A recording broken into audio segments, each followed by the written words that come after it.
Where do you like to go with moms? How do you help them? So we want to define the problem. And very often we actually define the problem almost always wrong.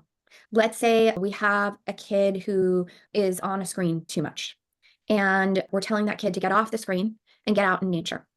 So we might be like, you aren't listening to me, you're addicted to the screen, you aren't doing your homework, you're not keeping to time. Then we wind up like fighting with the kid, taking the iPad, all that kind of stuff.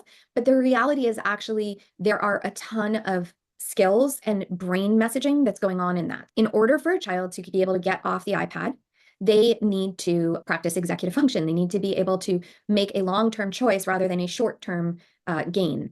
They need to be able to deal with maybe anxiety that they have about transitions. Maybe they need to be able to rebalance their dopamine and understand what helps them move into the next thing. They need to be able to deal with the transition to go outside. And then if they're going to play sports, then they've got to deal with team dynamics, other expectations, other parents yelling things, sensory issues, dealing with maybe social drama on the field, maybe dealing with their own perfectionism of I'm not that great at this game. And so actually when we just say to a child, like, you're not keeping your promises, we're solving the wrong problem. And then we're also building an identity of a child who thinks, what's wrong with me that I can't keep my promises? Instead of actually, there's like 10 different skills that we can come in that actually all fall under the one skill of resiliency.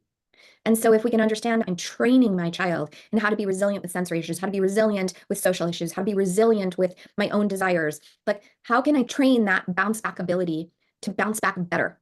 How can I train that growth mindset into my child? Because that will actually make all of the other problems easier. If we're not correctly defining where the sticking points for your child, we're going to solve the wrong problem, which is why the solution won't stick.